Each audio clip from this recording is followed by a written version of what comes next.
"This experiment will change the world," they said. And it did. Just not in the way they'd hoped. It's haunting how a single, invisible mistake can ripple through the world, turning joy and hope into agony and despair. What began as something meant to heal the world instead tore it apart, piece by piece. I was always told that mistakes are lessons in disguise, that each one shapes us, guiding us toward a wiser, more sustainable future. But what if you make a mistake so catastrophic, so unforgiving, that there's no one left to learn from it? Their screams are still on repeat in my mind, relentless, like a broken record. The sound of people running, scrambling in every direction, their voices raw with pain and terror, crying for help, for a chance to survive, for the surgery they so desperately needed. And yet, they couldn't get it. What do you do when every operating room on the planet is occupied, every surgeon working around the clock, and the waiting lists stretch on forever? What do you do when you can't even get the life-saving procedure you need, while something inside you continues to spread, growing, unrelenting? There's only one answer to that question, and it's a nightmare more horrifying than any of us could ever have imagined. It's been 5 years. 5 years since my life revolved around the sterile, bright lights of the operating room. I worked as a surgeon. My days were spent in that world, where every second felt like a delicate balance between precision and urgency. I had seen it all. The pulse of life in my hands, the rush of blood beneath a scalpel, the dance of hands and instruments as a patient's fate hung by a thread. In surgery, every choice could mean life or death. I thought I'd grown used to that kind of intensity until the experiment began. I remember vividly how the entire world became captivated by what scientists claimed would change humanity forever. News outlets streamed constant updates, showing clips from the labs, with researchers in white coats, hunched over microscopes, meticulously recording each stage. Sometimes it was live footage, other times pre-recorded summaries. But every broadcast carried the same thrilling undertone. The most watched moments were the glimpses of the volunteers, the people whose lives were chosen to be rewritten, broadcasted live as humanity's guinea pigs, each update keeping us on edge. This was unlike anything we had ever dared to dream. They had discovered a way to not only heal, but to truly reverse the clock. It was no longer just about curing diseases. It was about making us younger, stronger, giving us more time. But we should have known. Things that sound too good to be true often are. Every broadcast brought us closer. Every update felt like the future unfolding in real time. It was groundbreaking, they said. A discovery that would change our future forever. And I, like everyone else, was captivated. Then one day, during a live broadcast from the facility, the signal suddenly cut out. The screen went dark, and there was nothing. No explanation, no follow-up. Days passed, then weeks, but there were no further updates about the experiment. It was as if the entire project had disappeared without a trace. speculation ran wild. Some said it was a technical glitch. Others whispered about accidents or cover-ups. People were certain something had gone wrong, but no one could have guessed just how wrong. The silence was deafening, and the uncertainty unbearable. I think the entire world was waiting for answers. After a month, I stopped thinking about it as much. Life moved on, and so did I. But then, one day, I was in the metro after visiting a friend. It was just a normal evening, nothing unusual. People scrolling on their phones, a few quiet conversations here and there, and the faint hum of the train echoing through the tunnels. The air was still, heavy with the warmth of the day slowly fading, until the lights flickered, and I thought it might just be a small power glitch. But then, they went out completely, plunging the entire train into darkness. The hum of the train's engine faded, and everything came to a grinding halt. It was so sudden, so jarring, that for a moment, no one moved. The silence was deafening, broken only by the faint creaks of the metal around us. People murmured nervously. A few turned on their phones for light, but no one really understood what was happening. And then,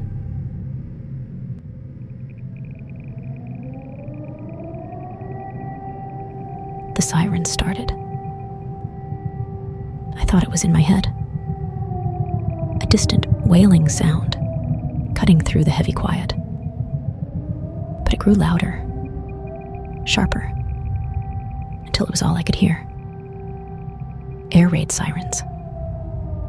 The kind you only hear in movies or read about in history books. The sound crawled under my skin, an unmistakable warning of something terrible. People in the metro car froze. Some clutched their bags. Others whispered questions no one had answers to.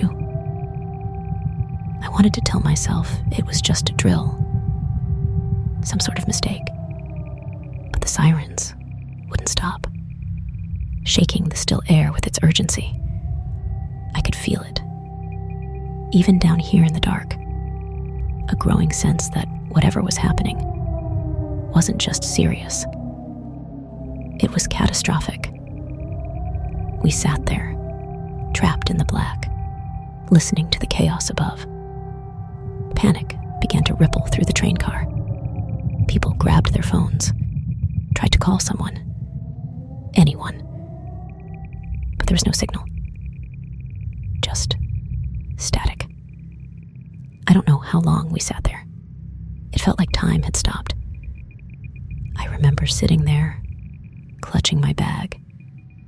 I had no idea what was going on, but I knew one thing for certain. Something had gone terribly, terribly wrong. I ran home, my vision blurred as if I were staring through fog. The cold air stinging my lungs with every desperate breath. Everything felt surreal, like I was moving through a dream or a nightmare I couldn't wake up from. My legs screamed in protest, but I didn't stop. The city was alive with panic. Everyone had the same thought: get home to their families, no matter what. When I finally stumbled into my apartment, slamming the door behind me, my knees gave out. I fumbled for the remote, my hands trembling as I turned on the TV. The screen flickered to life, and there it was. A live broadcast. The government official on screen looked as though the weight of the world rested on her shoulders. Her voice trembled with a mixture of urgency and despair. "This is an emergency broadcast from the government. We urge you to remain calm, but vigilant. A highly lethal airborne necrotizing bacteria, a result of the experimental research, has begun to spread uncontrollably. We are dealing with a pathogen that has nearly a 0% survival rate. Its spread is catastrophic and unprecedented." The official paused, glancing down at her notes, almost as if she were searching for better news to deliver. But there was none. Symptoms typically manifest between 3 and 24 hours after exposure. In most cases, the infection begins in the extremities, hands or feet, where patients experience intense pain, redness, and swelling. Within 6 to 12 hours, necrosis sets in, with blackened, rotting tissue appearing. Left untreated, the bacteria spreads rapidly through the bloodstream, consuming the body from within. Immediate amputation of the affected area is the only chance of survival. Delays can be fatal. She swallowed hard, her tone growing heavier, almost apologetic. In some cases, however, the bacteria takes root in the respiratory system. Early symptoms resemble a mild cough, shortness of breath, or fever. But within 24 hours, it progresses to bloody coughing and the necrosis of lung tissue. If the infection begins in the lungs, I'm sorry, there's no intervention that can save you. Her words hit like a hammer. This wasn't just an emergency. It was the end of the world as we knew it. The broadcast continued, explaining the drastic measures being taken. All transportation, trains, planes, buses, had been halted without warning. Mass evacuations were underway, but only to designated cold zones, as the bacteria struggle to survive in freezing temperatures. Cities descended into chaos as people scrambled for answers, supplies, and safety. Supermarkets were looted within minutes, their shelves stripped bare. Crowds fought in the streets for food, water, and weapons. Society didn't crumble. It imploded, utterly and completely. Hospitals were overflowing. Operating rooms were at capacity around the clock. I returned to work as a surgeon, and the reality of what we faced hit me immediately. Patients streamed in, their hands or feet already blackened with necrosis. I worked tirelessly, but the bacteria was relentless, spreading faster than we could contain it.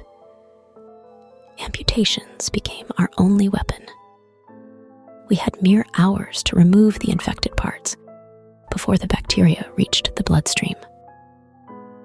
It was a race against time, and too often, we lost. The government established emergency amputation centers across the country, training volunteers to perform crude surgeries in makeshift tents. But the demand far outstripped the supply. It wasn't long before the unthinkable became a grim reality. What do you do when you know your infected hand needs to be cut off within hours, but every hospital is full, and every emergency center has weeks-long waiting lists? There was only one horrifying answer. You do it yourself. The world transformed into a twisted horror movie. And it didn't take long for me to realize that staying was suicide. The bacteria could survive on most surfaces. It clung to everything: clothes, door handles, food, except in freezing conditions. The cold killed it, and so people fled north, desperate to find safety in the ice and snow. I was one of them. I chose to live alone, but because deep down, I knew what would happen. Crowded cold zones, thousands packed together, relying on hastily set up facilities, far from the kind of equipment hospitals rely on to save lives. If the bacteria found its way into one of those camps, it wouldn't just be a disaster. It would be unstoppable. Out here, alone, I could control my surroundings. No crowds, no risks. If something went wrong, I wouldn't be trapped in a camp with no escape, no supplies, and no way to fight back. I carried what little I could, filled the car, and left everything else behind. The drive felt endless, the roads stretching out into the unknown, pulling me further from everything I'd ever known. The hum of the tires against the road became my only companion. A steady rhythm in the silence. When the highways gave way to snow-covered trails, I pushed forward until the car could go no further. I left it behind and started walking. Each step felt heavier than the last. The weight of the isolation settling in, the sound of my boots crunching through the snow, was the only thing keeping me grounded. How far was far enough? How alone did I need to be to feel safe? I didn't know. I just kept moving. Hours blended into each other, and the cold bit deeper with every passing moment. And then, through the haze of exhaustion and frost, I saw it. A small, weathered stone building tucked against the mountainside, buried in snow like a forgotten relic. It was old, uninviting, and nothing close to comfortable. But it was solid, safe, and sometimes safe is the most beautiful thing you can ask for. Life here is simple, but never easy. Each day is a battle against the cold, the hunger, the isolation.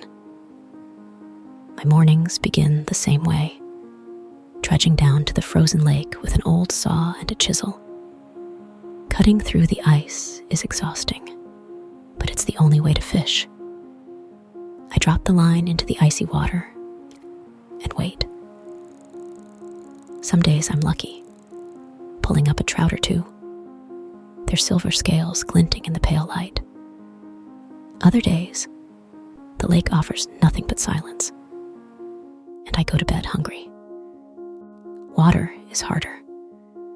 I pull heavy blocks of ice from the lake. I stack them near the fire and wait for them to melt. It's slow, tedious work, but there's something satisfying about it, about knowing that I've earned every drop, every bite, every moment of warmth. The firewood is a constant chore.